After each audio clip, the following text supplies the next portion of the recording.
Hello everyone, welcome back to my channel. So in today's video will be on this beautiful A-line gown for our princesses today with shoulder bow or flower bow. If this is the first time of stopping by, hi, nice meeting you for the first time. Please consider subscribing to the channel, and to my old subscribers, I say thank you very much for all your support. Please give me a thumbs up if you find value in this video. Subscribe if you haven't subscribed, and please watch my ads, and let's get into the video. So for this tutorial, I'll be using MAKY'S for my main fabric, and then for my lining I am using cotton lining. If you have your normal they call it about lining in where I am, please do well to make use of it. And for my marking, I'm going to be using my lining to do the marking, so that if there is any mistake you can easily replace it, but there's no mistake. But that's the right thing to do. Please always mark with your lining if you are working, especially if you are working with an expensive fabric. So the next thing I'm going to be doing is to make sure I have my bust divided by 4 plus stitch 1 inch is for ease, and then my stitching allowance. This 1 inch for stitch for ease, oh god, for ease depends on how loose you want your gown to be on your child.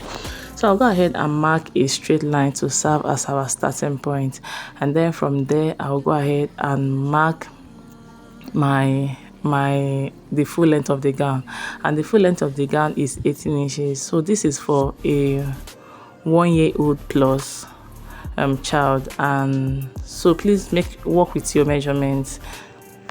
Once I am done with that, I'll go ahead and mark another line. So this is because I want to use 1/2 inch to stitch on the shoulder. So this second line is going to be our main measurements, and at the hem area I also added 2 inches stitching allowance. So from that starting point I went down by 5.5 inches for my bust point. Please, if you don't want your bust area to be wider than usual, please do well to reduce these measurements. I'm saying this for those that want to use my measurement to make for their child. So then the next thing I did is to mark my shoulder measurement divided by 4, and I added 1/2 inch stitching allowance, and that is 5 inches. Once I am done with that, for my neckline I am marking the width at 2 inches, and then for the depth I am marking at 2 inches as well. So this is just for the front neckline.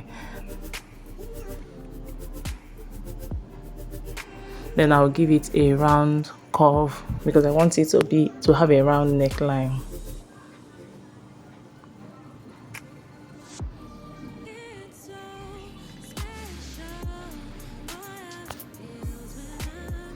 So once I'm done with that, the next thing I did is to mark my shoulder slope, and I'm using 0.25 for it.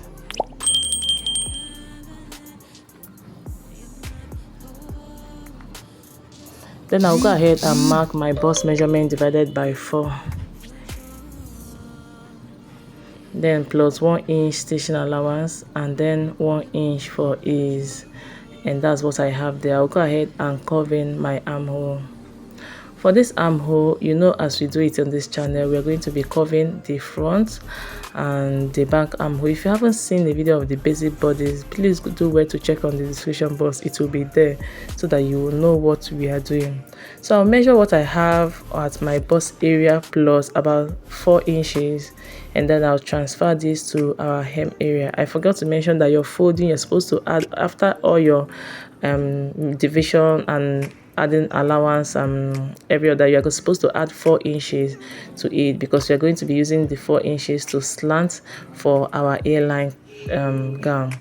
So I'm going to go ahead and connect this from my bust to my hem area,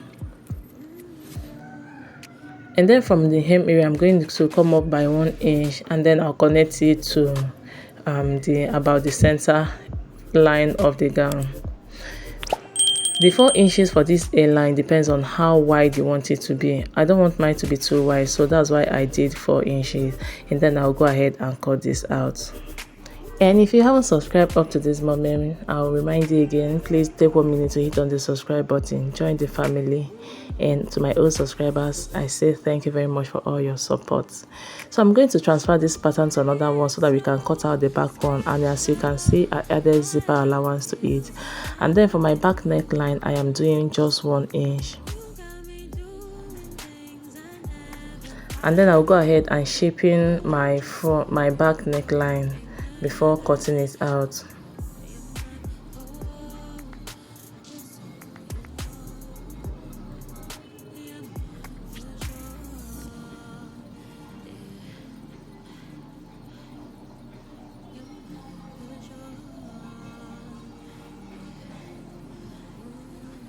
So this is it after I was done. I'm just taking out all my pins, and I also gone ahead to cut out my lining pieces for my back and my front bodies, or let me say transfer the lining to my main fabric. And just like I mentioned, I am using MAKY'S fabric.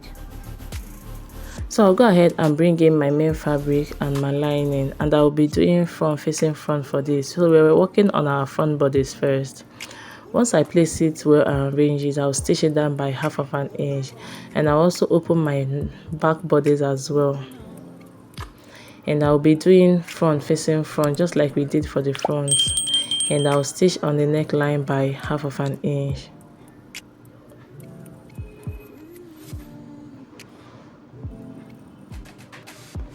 So this is it after stitching it down. I'm going to go ahead and make notches around the neckline to ease up any tension that is there, and I'll do the same thing for the back one.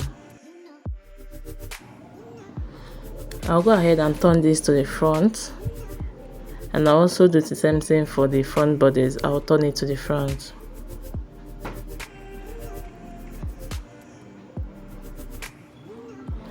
Once I am done with this, I'll go ahead and open up my front bodies, and I'll make sure I arrange my fabric well. If you have light at this moment, please do well to iron your pieces. So I'll turn it to the front, and then I'll be doing front facing front with the back bodies. Once I arrange this well, I'll go ahead and pick up the shoulder area.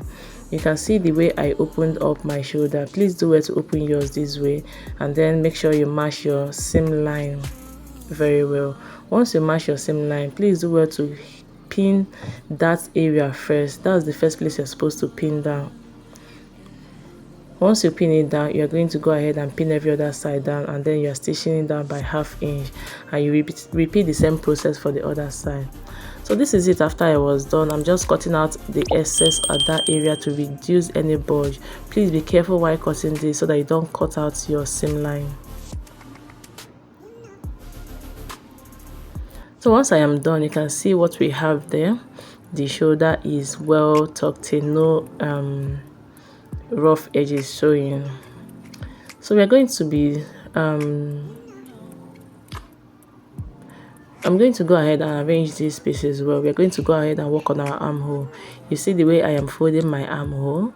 You're going to fold from one side, and then you pick up the one up, and then pick up the one under and cover it up. So the folded place is going to be inside what you have. You're going to first of all pin down your seam shoulder line so that you make sure it matches. I'm going to go ahead and pin this down first. Please make sure you arrange your pieces well so that when you want to stitch, you are not stitching on the one inside the armhole that the folded one inside. So I'll pin it down, and then I'll do the same thing all around the armhole. Then I'll stitch it down by 1/2 inch from one end to the other side of the armhole. Once I am done with this, I'll go ahead and cut out any excesses around there, and then I'll make notches around the armhole before pulling it out. Then I'll go ahead and pull this out. Remember, we are doing inseam finishing, so that's the reason for all this. But if you don't want it, just do your normal turning off the armhole, or better still, you pipe it. So because the armhole area is quite small, it's kind of difficult to turn, but just be patient, it's going to be out. So you saw the way it is looking neat and well tucked in. So I've gone ahead to iron my pieces. You can see it laying flat and beautiful. The next thing I'm going to be doing is to do front facing front, and we are going to also do in finishing for this, or inseam stitching for this. So I'll go ahead and open my back bodice. You can see the way I opened it up, and then I'll open my front bodice as well. So at this point you're doing, it's going to be fabric to fabric, lining to lining. I'm going to go ahead and pin down my armhole seam line first. Remember, while stitching all these things, make sure your seam lines are matching each other before you continue with everything you're going to do. So once I stitch it down, I'm going to be stitching from one end to the other with my seam allowance. So this is it. After stitching it down, I'm going to go ahead and then turn it to the right side. So you can see the front bodice, how it's looking, and also the back bodice, well tucked in and neat. So that's the essence of this inseam finishing. If you have a serging machine, you can go ahead and serge all the inside, but if you don't have, there's no need for you to bother yourself about this. So we're going to go ahead and work on the zipper. So I'll go ahead and pick up my lining, and then I'll measure where I want my zipper to start from. I'll stitch it up to that place, and I'll do the same thing for the main fabric. Make sure the measurement of where you started your zipper and where you end is the same.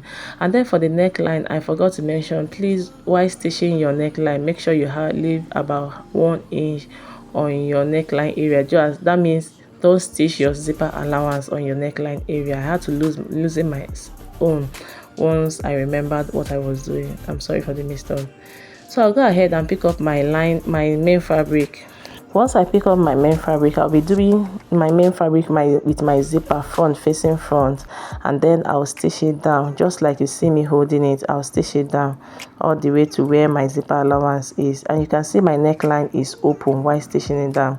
Once you are done with that, you are going to also place it at the other side of the zipper and then stitch it down. So this is it. After I was done stitching it down, you can see we still have excesses on the zipper. We are going to cut it off once we are done.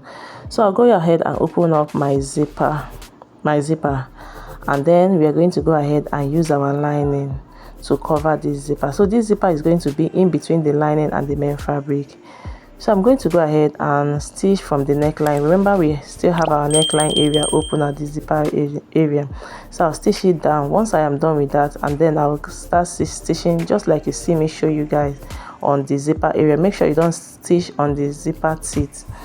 So I'll stitch it down more like we are putting the zipper in between the fabric and the lining. So this is where I am showing you guys is where we are going to stitch. Just look at the video, you understand what I'm doing. Once you are done with that, you are going to repeat the same process for the other side. So this is it. After I was done, I cut out the excess on the zipper. I lost a clip on where I did that. Just cut out this excess on the zipper or anything that will cause any bulge, and then you turn it to the right side. You can see how beautiful this is, and the zipper is buried into, or let me say is stacked into the in between the main fabric and the lining. So just use your hand and pull out every pullable, and this is what we have, looking neat and beautiful. So we're going to go ahead and work on the rose fabric. Oh my god, sorry about that. Rose fabric. And so the next thing I'm going to do is to serge the lower part, and then fold it by 1/2 inch, or if you want you can fold it by double folding, whichever works for you. But for me, I serge mine and then fold it by half. So this is the rose flower. This tutorial is long already. We are going to do the video after this one immediately. Please check it out, and I hope you find value in this video. I will see you in my next video. Don't forget to give me a thumbs up, subscribe to my channel already if you haven't subscribed to my channel, share my videos to family and friends, and do all the good works you have to do. And I will see you in my next video. Thank you so much for watching. Bye.